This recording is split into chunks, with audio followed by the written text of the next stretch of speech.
ਵਾਹਿਗੁਰੂ ਜੀ ਕਾ ਖਾਲਸਾ ਵਾਹਿਗੁਰੂ ਜੀ ਕੀ ਫਤਿਹ। ਮੈਂ ਪ੍ਰੀਤਮ ਅੰਜਾਮ। ਮੇਰੀ ਵਿਰਾਸਤ ਗੁਰੂ ਪਿਆਰਿਓ, ਮੇਰੇ ਆਪਣੇ ਲੋਕਾਂ ਵੱਲੋਂ ਅੱਜ ਕੱਲ੍ਹ ਇੱਕ ਖਦਸ਼ਾ ਪ੍ਰਗਟ ਕੀਤਾ ਜਾ ਰਿਹਾ ਹੈ कि मेरी विरासत बचेगी या नहीं। दीवार क्या गिरी मेरे मकान की, लोगों ने मेरे जहन में रास्ते बना लिए।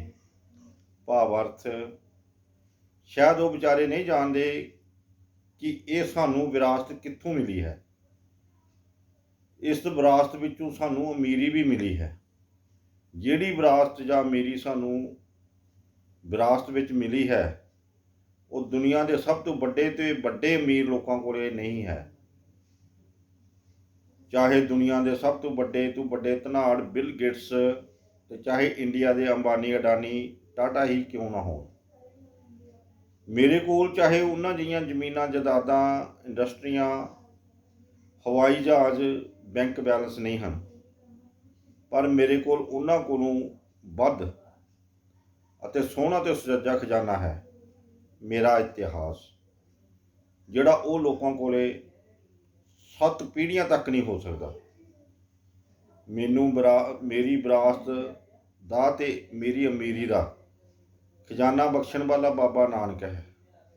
चाहे वो बाबा नानक कुल जहान का बाबा सी, पर जिन्हां ने उसके फलसफे नूं समझिया ते उसके फलसफे के उपर अपनी जिंदगी नूं जीना शुरू किया, उही लोग इस विरासत के मालक बन गए।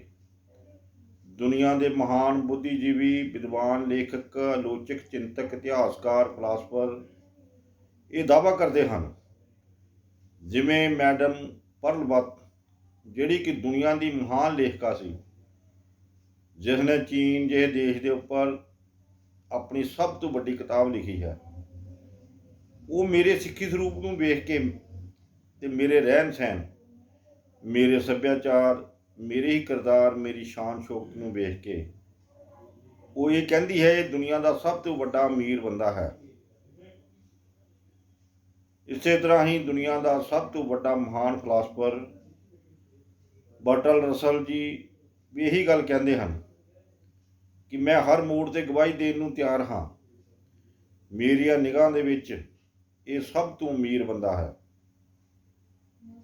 तीजा साडे देश के दूजे राष्ट्रपति डॉक्टर सर्वपल्ली राधा कृष्ण भी यही गल कहते हैं, सिख दुनिया का सुधरिया होया बंदा है। भाव ये सिख होने के नाते ये विरासती अमीर है। इस तो इलावा साडे देश के महान साबका राष्ट्रपति जिन्होंने दुनिया में मैन ऑफ द मिसाइल कह के बुलाया जाता सी, डॉक्टर अब्दुल कलाम साहब जी, उन्होंने भी मेरी गौरवशाली सिक्खी की विरासत की उस्तत की है। मैनू दुनिया का अमीर व्यक्ति ऐलानिया है। उसने मैनू ये मेरे अपने खजाने विचों आम लकाई नूं भी खजाना लुटाउण लई कहा है, ताकि आम लोग भी मेरे वांग अमीर हो सकन। पर इत्थे मैनू भी बड़े दुख नाल लिखना पै रहा है। मैं इस खजाने नूं आम लकाई विच वंडण दे लई उन्हां दे हुक्म की तमील नहीं कर सकिया। इस विच मेरा भी कोई दोष नहीं है, क्यों कि जब मैं कोशिश करता हाँ कुछ वंडण की ते मेरे अपने वल्लों ही मेरिया लत्तां नूं खिंचिया जान लग पैंदा है।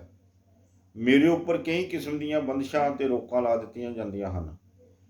मेरी इस विरासती अमीर खजाने नूं संन लाउण दे लई कई लोग तैयार बर तैयार हैं। वो भेस वटा के जबरदस्ती भी लुटन की कोशिश कर लग पे हैं, पर वो लुट घट रहे ने, बर्बाद ज़्यादा कर रहे हैं। ये बहरूपियां दियां लखां कोशिशां के बावजूद भी मेरे अमीर खजाने के विचों कोई घाट नहीं आई। मैं हर रोज़ अमीर हुंदा जा रहा हाँ। मैं फखर महसूस करता हाँ। मैं अमीर क्यों हाँ, मेरे कोल विरासत विच अमीरी क्यों है, इस बारे मैं तुहानूं दसदियां बड़ी खुशी ते माण महसूस कर रहा हाँ। मेरे गुरु बाबा नानक देव जी महाराज ने अज तो 550 साल पहला साडी सिख कौम नूं ये अमीरी बख्शी सी। ਮੈਨੂੰ ਅਮੀਰੀ ਬਖਸ਼ਣ ਵਾਲਾ ਆਮ ਗੁਰੂਆਂ ਵਰਗਾ ਗੁਰੂ ਨਹੀਂ ਹੈ। ਉਹ ਚਲਦਾ ਫਿਰਦਾ ਭਗਵਾਧਾਰੀ ਨਹੀਂ ਸੀ। ਉਹ ਜੈਨ ਦਿਗੰਬਰ ਜਟਾਧਾਰੀ ਨਹੀਂ ਸੀ। ਉਹ ਅੱਜ ਕੱਲ੍ਹ ਦੇ ਗੁਰੂਆਂ ਵਾਂਗ ਇਕਾਂਤ ਵਿੱਚ ਕੰਨ ਵਿੱਚ ਫੂਕ ਮਾਰ ਕੇ ਗੁਰੂ ਗਿਆਨ ਨਹੀਂ ਸੀ ਬਣਦਾ। ਸਾਡੇ ਰਹਿਬਰਾਂ ਸਾਨੂੰ ਗੁਰੂ ਗ੍ਰੰਥ ਸਾਹਿਬ ਜੀ ਦੇ ਲੜ ਲਾਇਆ ਸੀ, ਜਿਸ ਨੂੰ ਖੁਦ ਗੁਰੂ ਦਾ ਦਰਜਾ ਪ੍ਰਾਪਤ ਹੈ, ਜਿਸ ਦੀ ਸਿੱਖਿਆ ਲੈ ਅਸੀਂ ਦਿਨੋਂ ਦਿਨ ਅਮੀਰ ਹੁੰਦੇ ਜਾ ਰਹੇ ਹਾਂ। ਸਾਡੇ ਗੁਰੂ ਨੇ ਬਿਨਾਂ ਜਾਤ ਪਾਤ, ਬਿਨਾਂ ਭੇਦਭਾਵ ਸੰਗਤ ਤੇ ਪੰਗਤ ਦੀ ਪ੍ਰਥਾ ਬਖਸ਼ੀ ਹੈ। ਸਾਡੀ ਵਿਰਾਸਤ ਖਾਵੋ ਖਰਚੋ ਰਲ ਮਿਲ ਭਾਈ, ਤੋੜ ਨਾ ਆਵੇ ਵੱਧੋ ਜਾਈਦੀ ਹੈ। ਇਹੋ ਜਿਹੇ ਮਹਾਨ ਫਸਲਵੇ ਦੀ ਗੱਲ ਕਰਦੀ ਹੈ। ਮੇਰੀ ਵਿਰਾਸਤ ਵਿੱਚ ਨਾਮ ਜਪੋ, ਕਿਰਤ ਕਰੋ ਤੇ ਵੰਡ ਕੇ ਛਕੋ ਦੀ ਗੱਲ ਹੈ। ਮੇਰੀ ਅਮੀਰੀ ਵਿੱਚ ਭਗਤੀ ਤੇ ਸ਼ਕਤੀ ਦਾ ਸੁਮੇਲ ਹੈ। ਮੇਰੀ ਅਮੀਰੀ ਵਿੱਚ ਬਾਦਸ਼ਾਹੀ ਤੇ ਪਾਤਸ਼ਾਹੀ ਦਾ ਫਲਸਫਾ ਹੈ। ਗੁਰਬਾਣੀ ਦੇ ਨਾਲ ਕੁਰਬਾਨੀ ਦਾ ਵੀ। ਮੈਨੂੰ ਬਾਣੇ ਤੇ ਭਾਣੇ ਦੇ ਵਿੱਚ ਵੀ ਰਹਿਣ ਲਈ ਸਿੱਖਿਆ ਗੁਰੂ ਵੱਲੋਂ ਹੀ ਮਿਲੀ ਹੈ। ਮੇਰੀ ਵਿਰਾਸਤ ਵਿੱਚ ਬਾਜ ਤੇ ਤਾਜ ਦੀ ਵੀ ਗੱਲ ਹੈ। ਮੇਰੀ ਵਿਰਾਸਤ ਵਿੱਚ ਗਿਆਨ ਦੀ ਗੱਲ ਹੈ, ਬੌਧਿਕਤਾ ਦੀ ਗੱਲ ਹੈ। ਮੇਰੀ ਵਿਰਾਸਤ ਵਿੱਚ ਕੀਰਤਨ ਹੈ, ਸਿਮਰਨ ਹੈ। ਮੇਰੀ ਵਿਰਾਸਤ ਵਿੱਚ ਮਾਨਸ ਕੀ ਜਾਤ ਸਭੇ ਏਕੇ ਪਹਿਚਾਨ ਦਾ ਨਾਰਾ ਹੈ। ਮੇਰੀ ਰਿਆਸਤ ਵਿੱਚ ਮੇਰੇ ਲਈ ਉਪਦੇਸ਼ ਹੈ।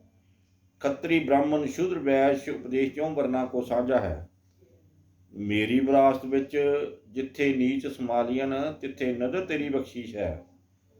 ਇਸ ਮਹਾਨ ਗੁਰੂ ਗ੍ਰੰਥ ਸਾਹਿਬ ਵਿੱਚ ਭਗਤ ਧੰਨਾ ਹੈ, ਜੈ ਦੇਵ ਤਰਲੋਚਨ ਹੈ, ਸਦਨਾ ਹੈ, ਸੈਨ ਹੈ, ਰਵਿਦਾਸ ਬਾਬਾ ਫਰੀਦ ਕਬੀਰ ਜੀ ਦੇ ਵਿਚਾਰ ਬੈਠੇ ਹਨ। ਇੱਥੇ ਗੁਰਬਾਣੀ ਇਹ ਕਹਿ ਰਹੀ ਹੈ, ਨਾਨਕ ਵਿਚਾਰਾ ਕਿਆ ਕਰੇ ਸਭ ਲੋਕ ਸਲਾਹੇ ਇੱਕ ਸੈ। ਪਤਾ ਨਹੀਂ ਕਿਉਂ ਇੰਨੀ ਵੱਡੀ ਅਮੀਰ ਵਿਰਾਸਤ ਦੇ ਮਾਲਕ ਹੋਣ ਦੇ ਬਾਵਜੂਦ ਵੀ ਅਸੀਂ ਖੋਰੇ ਕਿਉਂ ਚਿੰਤਾ ਵਿੱਚ ਹਾਂ। ਇਹਨਾਂ ਸ਼ੰਕਿਆਂ ਤੋਂ ਬਚਣ ਦੇ ਲਈ ਮੇਰੀ ਰਵਾਇਤ, ਮੇਰੀ ਜਵਾਬਦਾਰੀ ਹੈ, ਮੇਰਾ ਫਰਜ਼ ਹੈ। ਮੈਂ ਆਪਣੀ ਇਸ ਅਮੀਰੀ, ਇਸ ਅਨਮੋਲ ਵਿਰਾਸਤ ਨੂੰ ਸੰਭਾਲ ਕੇ ਰੱਖ ਸਕਾਂ। ਮੇਰੀ ਵਿਰਾਸਤ ਦੇ ਵਾਰਸੋ ਚੁਕੰਨੇ ਹੋਵੋ। ਤੁਹਾਡੀ ਵਿਰਾਸਤ ਕਿਸੇ ਦੇ ਮਨ ਨੂੰ ਨਹੀਂ ਭਾਉਂਦੀ ਕਿ ਸੱਤਾ ਪੱਖ ਤੇ ਕਿ ਵਿਪੱਖ ਦੀਆਂ ਸਰਕਾਰਾਂ ਨੂੰ ਵੀ। ਤੁਹਾਡੀ ਵਿਰਾਸਤ ਨੂੰ ਲੁੱਟਣ ਲਈ ਹੁਣ ਡੇਰੇ, ਭੋਰੇ, ਮੰਜੇ, ਸਤਸੰਗ ਘਰ, ਨਾਮ ਚਰਚਾ ਘਰ, ਵੱਖ-ਵੱਖ ਸੰਪਰਦਾਵਾਂ ਤੇ ਵੱਖ-ਵੱਖ ਉਹਨਾਂ ਦੀਆਂ ਮਰਜ਼ਾਦਾਂ ਬਣਾ ਦਿੱਤੀਆਂ ਜਾ ਰਹੀਆਂ ਹਨ। ਖੈਰ, ਮੇਰੇ ਆਪਣੇ ਇਸ ਲਈ ਚਿੰਤਤ ਹਨ। ਉਹਨਾਂ ਦੀ ਚਿੰਤਾ ਮੈਨੂੰ ਜ਼ਾਇਦ ਹੀ ਲੱਗਣ ਲੱਗ ਪਈ ਹੈ। ਇਸ ਲਈ ਇਹ ਸਾਡਾ ਆਪਣਾ ਫਰਜ਼ ਬਣਦਾ ਹੈ ਕਿ ਅਸੀਂ ਆਪਣੀ ਅਮੀਰ ਵਿਰਾਸਤ ਨੂੰ ਕਿਵੇਂ ਸੰਭਾਲਣਾ ਹੈ, ਕਿ ਕਿਸੇ ਸਾਨੂੰ ਆਉਣ ਵਾਲੀ ਪੀੜ੍ਹੀ, ਆਉਣ ਵਾਲੀ ਨਸਲ ਨੂੰ ਆਪਣਾ ਵਿਰਾਸਤੀ ਇੰਤਕਾਲ ਸਿੱਖੀ ਸਰੂਪ ਉਹਨਾਂ ਦੇ ਹਵਾਲੇ ਕਰਨਾ ਹੈ। ਸਾਡੀ ਆਉਣ ਵਾਲੀ ਨਸਲ ਕਿਤੇ ਇਸ ਵਿਰਾਸਤ ਨੂੰ ਆਪਣੇ ਹੱਥੋਂ ਖੁਆ ਨਾ ਬੈਠੇ, ਕਿਉਂਕਿ ਸਾਡੇ ਗੁਰੂਆਂ ਨੇ ਸਾਨੂੰ ਇਹ ਅਮੀਰੀ ਰਾਹੀਂ ਸਾਨੂੰ ਇੱਕ ਵੱਖਰੀ ਪਛਾਣ ਦਿੱਤੀ ਹੈ ਅਤੇ ਉਸ ਪਛਾਣ ਨੂੰ ਅਸੀਂ ਹਰ ਹਾਲ ਕਾਇਮ ਰੱਖਣਾ ਹੈ।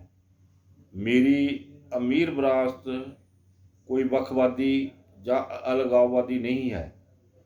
ਇਸ ਵਿੱਚ ਜਾਤ ਪਾਤ, ਊਚ ਨੀਚ, ਰੰਗ ਰੂਪ ਦਾ ਕੋਈ ਵਿਤਕਰਾ ਨਹੀਂ ਹੈ। ਪਿਆਰਿਓ, ਸਭੇ ਸਾਜੀ ਵਾਲ ਸਦਾਇਨ, ਤੂੰ ਕਿਸੇ ਨਾ ਦਿਸੇ ਬਾਹਰਾ ਜੀਓ ਦਾ ਫਲਸਫਾ ਹੈ। ਵਾਹਿਗੁਰੂ ਜੀ ਕਾ ਖਾਲਸਾ, ਵਾਹਿਗੁਰੂ ਜੀ ਕੀ ਫਤਿਹ।